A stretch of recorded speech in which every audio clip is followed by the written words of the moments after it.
एक गांव में रामलाल नाम का एक ईमानदार किसान रहता था। रामलाल गरीब था, लेकिन अपने काम और ईमानदारी के लिए पूरे गांव में जाना जाता था। उसके पास थोड़ी सी जमीन थी जिस पर वह मेहनत करके फसल उगाता था। रामलाल का नियम था कि चाहे कितनी भी कठिनाई क्यों न हो, वह कभी झूठ या बेईमानी का सहारा नहीं लेगा। एक बार रामलाल के खेत में फसल अच्छी नहीं हुई, बारिश समय पर नहीं हुई और जो फसल बची थी वह भी सूखने लगी।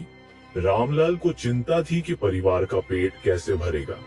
उसने हिम्मत नहीं हारी और सोचा कि वह दूसरे काम करके अपने परिवार का पालन पोषण करेगा। उसने एक गांव के अमीर जमींदार के खेत में मजदूरी शुरू कर दी। एक दिन रामलाल अपने खेत में हल जोत रहा था, तभी उसे जमीन में से एक मटका मिला। मटके में सोने के सिक्के भरे हुए थे।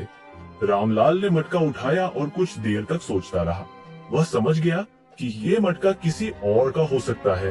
रामलाल ने फैसला किया कि वह इसे गांव के सरपंच के पास ले जाएगा और मटके का असली मालिक ढूंढने की कोशिश करेगा। रामलाल मटका लेकर सरपंच के पास गया और सारी बात बताई। सरपंच ने उसकी ईमानदारी की सराहना की और गांव वालों को बुलाया। काफी देर तक चर्चा हुई, लेकिन मटके का असली मालिक नहीं मिला। रामलाल ने मटका लेने से इनकार कर दिया और कहा, मैंने इसे खेत में पाया है। इसका मालिक अल्लाह ताला है। इसे मस्जिद को दान कर देना चाहिए ताकि इसका उपयोग सभी के भले के लिए हो। गांव के लोग रामलाल की इस बात से बहुत प्रभावित हुए।